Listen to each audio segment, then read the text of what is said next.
जय भीम नवोदय दोस्तों, मैं राहुल नागपाल और आप देख रहे हैं राहुल लाइव 85। आज हैं हमारे साथ माननीय केपी चौधरी साहब, जो SC ST सरकारी कर्मचारियों का जो ऑल इंडिया लेवल का संगठन है उसके राष्ट्रीय प्रधान महासचिव हैं। एक बड़ा सवाल अक्सर हम लोग सुनते हैं, और जब से बाबा साहब डॉक्टर अम्बेडकर की मूवमेंट से जो आदमी जुड़ा है वो एक बात कहता है कि बाबा साहब ने पहले एक बात कही थी कि संगठित रहो।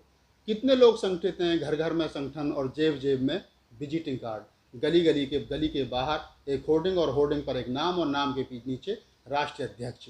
ये क्या बाबा साहब डॉक्टर अम्बेडकर की पहली ही बात का उल्लंघन है, या जिस प्रकार से बाबा साहब डॉक्टर अम्बेडकर ने इतने सारे संगठन बनाए थे, सबसे पहले उन्होंने RPI बनाई जिसके आज सैकड़ों से ज़्यादा टुकड़े हुए। बाबा साहब डॉक्टर अम्बेडकर ने SHD यानी समदर सैनिक दल बनाया जो कई टुकड़ों में बट गया। बाबा साहब ने BSI Buddhist society of India बनाई जो आज कई टुकड़ों में काम करी। चौधरी साहब, एक बड़ा सवाल है, बाबा साहब ने कहा था कि संगठित रहो, तो संगठित होने का जो पैमाना बाबा साहब की दृष्टि से था कि सब लोग एक प्लेटफॉर्म पर आकर के एक मुट्ठी की तरह काम करें, लेकिन लोग टुकड़ों में बटे हैं और बात हम जो है 85% बहुजन समाज को बनाने की या एक मंच पर लाने करें। आपका क्या नज़रिया, क्या सुझाव है लोगों को? मैं राहुल नागपाल जी अपने संबोधन में पूरे देश और दुनिया में लोगों को समझाने के लिए, मोबिलाइज करने के लिए मान्यवर काशीराम जी से जो मुझे प्रेरणा मिली, बाबा साहब अम्बेडकर का जो मार्गदर्शन जीवन में मैंने अपने ग्रहण किया, उन सब बातों को मैंने जो समझा है, मैं अपने लोगों को ये समझाने की कोशिश करता हूँ कि हमारे समाज में ज़्यादातर लोगों की जो मानसिक स्थिति है, जो उनका सोचने का तरीका है, उनमें 100 क्वालिटी अगर हम मेंटेन 100 क्वालिटी का एक पैरामीटर हम बनाते हैं कि एक आदमी में 100 क्वालिटी होनी चाहिए, तो फिर हम सोचते हैं कि भाई चलो 100 नहीं तो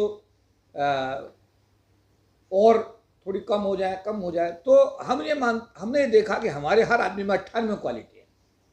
हमारा हर आदमी 98 क्वालिटी से परिपूर्ण है। 2 कमियां मैंने आमतौर पर लोगों में देखी हैं। एक तो हमारे समाज के लोग कुछ जानते नहीं, और दूसरा वो किसी की मानते नहीं। मैं और मेरा संगठन, मैं जैसा भी आपने कहा कि नाम जो भी होगा, जैसा कि आपने मेरा परिचय दिया कि मैं भारतीय जीवन बीमा निगम में एक अधिकारी हूँ। वहाँ की जो SC ST LIC की एसोसिएशन है उसका राष्ट्रीय प्रधान महासचिव काफ़ी लंबे समय से मुझे जिम्मेदारी मिली हुई है। आज जहाँ ये साक्षात्कार हो रहा है, ये साक्षात्कार भी सौभाग्य से बाबा साहब अम्बेडकर के आशीर्वाद से, ये भारतीय जीवन बीमा निगम कर्मचारी अधिकारी कल्याण संघ का कनॉट प्लेस का मुख्यालय है, जहाँ हम बैठ कर के बात कर रहे हैं, जो अपने आप में कुछ कहता है, बताता है कि यहाँ कुछ लोग हैं जो मिशन के लिए समर्पित भाव से काम कर रहे हैं।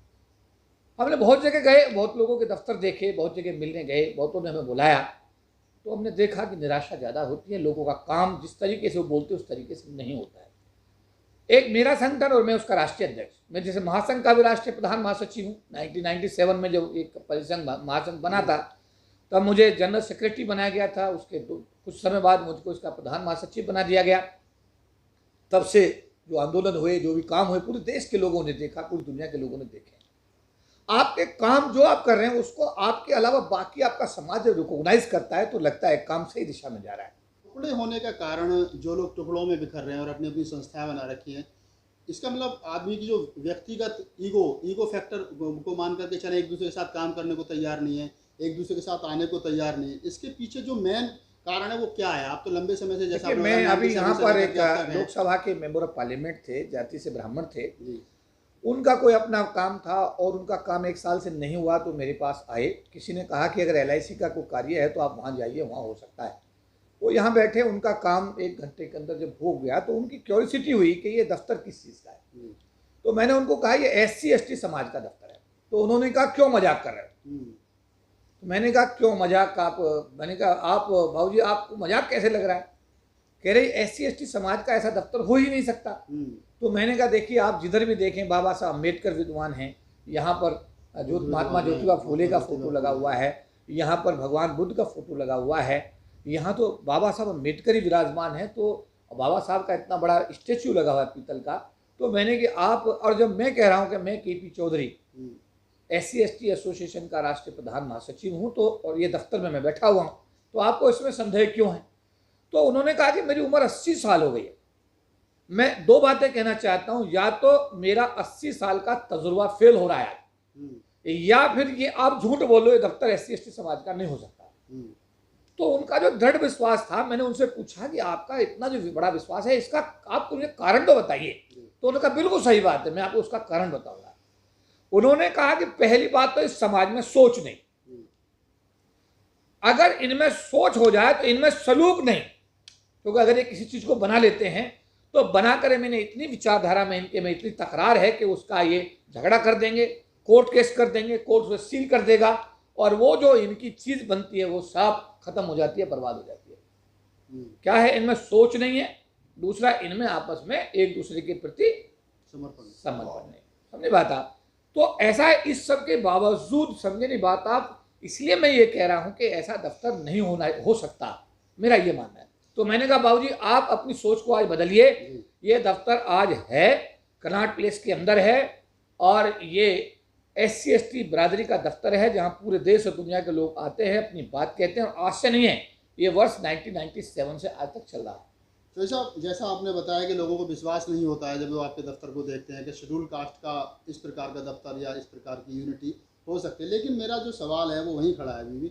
मेरा सवाल वही है कि एक दूसरे के साथ में, जैसे आपने कह दिया कि हमारा LIC का जो संगठन है या जो हमारा महासंघ का जो संगठन है वो एकजुट है, लेकिन अगर मैं आपके संगठन के अलावा दूसरे संगठनों की बात करूं, देश भर में आप भी घूमते हैं, मैं भी जाता हूं, लेकिन मैंने जैसे स्टार्टिंग में कहा कि एक गली और गली के सामने बोर्ड, और बोर्ड पर एक नाम और उसके नीचे लिखा है राष्ट्रीय अध्यक्ष।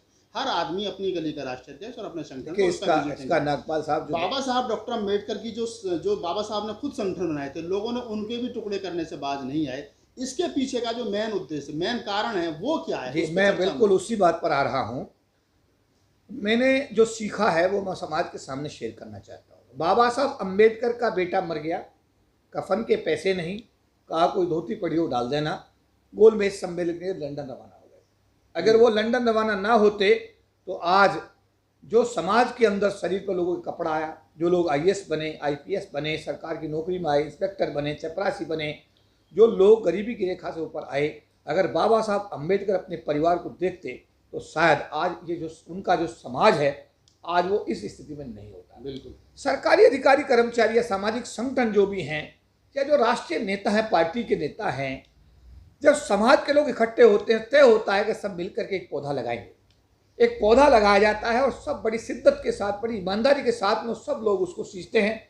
जब वो पौधा बड़ा एक वृक्ष बन जाता है तो उसे फल आने शुरू हो जाते हैं, और जब फल आते हैं तो उसमें नियम के हिसाब से फल पूरी बिरादरी में बंटने चाहिए। बिल्कुल। मैं समाज को कहना चाहता हूं कि नेता यहाँ पर जो गलती करता है, जो नेता गलती करता है कि सारे फल तोड़ करके वो अपने घर, अपने बच्चों को ले जाता है, समाज के लोगों को एक भी फल नहीं देता। उसके बाद समाज का जो अविश्वास होता है, समाज के लोग उस पेड़ की जड़ में पानी डालना बंद कर देते हैं, और एक दिन अंततः वो फल, वो पेड़ जो है सूख जाता है।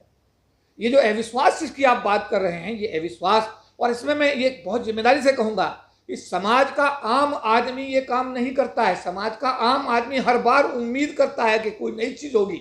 समाज का हर गरीब आदमी, कमजोर आदमी, समाज का हर एक आम आदमी चाहता है कि एक मूवमेंट खड़ा हो, एक आंदोलन खड़ा हो, समाज इकट्ठा हो, एक ताकत बने, और वो बड़ी सच्ची शिद्दत के साथ में वो अपना सहयोग देता है, मीटिंगों में भी आता है।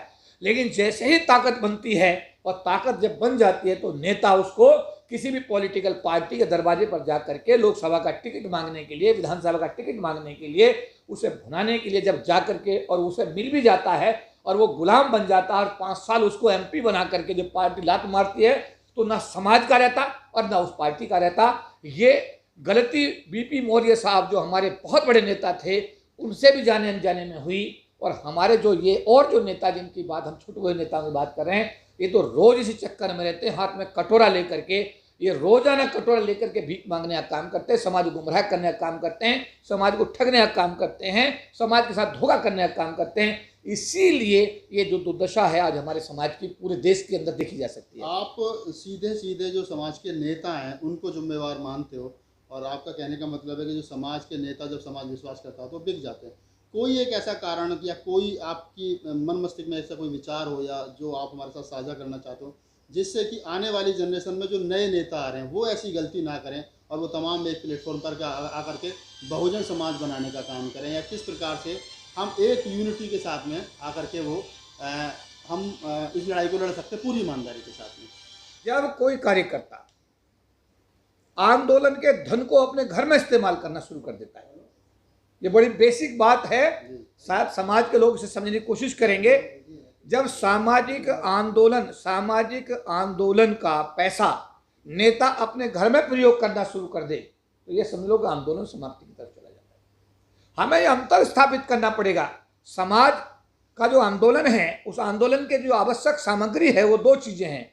एक तो समाज का व्यक्तिगत रूप से इकाई के रूप में एक संगठनात्मक ताकत का बनना, और साथ साथ उन लोगों के द्वारा उस आंदोलन के लिए आर्थिक सहयोग देना। जब ये दोनों चीजें इकट्ठी होकर के समाज के हक में इस्तेमाल होती हैं तो एक आंदोलन खड़ा होता है, जिसको मान्यवर काशीराम और बाबा साहब अम्बेडकर के आंदोलन के रूप में देखा जा सकता है। जब जब नेताओं ने ये गलती की कि समाज की ताकत और समाज के आर्थिक सहयोग को अपने निजी इस्तेमाल में लिया, तो उसके बाद में ये आंदोलन हमेशा लड़खड़ाए और इसकी कीमत समाज को हमेशा चुकानी पड़ी। धन्यवाद। दोस्तों, ये थे केपी चौधरी साहब, जिनका सीधा सीधा ये मानना है कि अगर समाज टुकड़ों में बटा, यानी कि हमारे जो संगठन है वो टुकड़ों में बटे, तो उसके पीछे कहीं ना कहीं नेता खुद जिम्मेदार हैं। पब्लिक हमारी या जो जनता है वो कल भी हमारे साथ थी, आज भी हमारे साथ है, वो बड़ी भोली है और वो मूवमेंट को ईमानदारी से चला रही है। अगर आपको हमारा वीडियो अच्छा लगा हो तो हमारे चैनल को वीडियो को लाइक कीजिए, शेयर कीजिए और चैनल को सब्सक्राइब कीजिए और देखते रहिए राहुल लाइफ एचआरसी। जय भीम, नमो।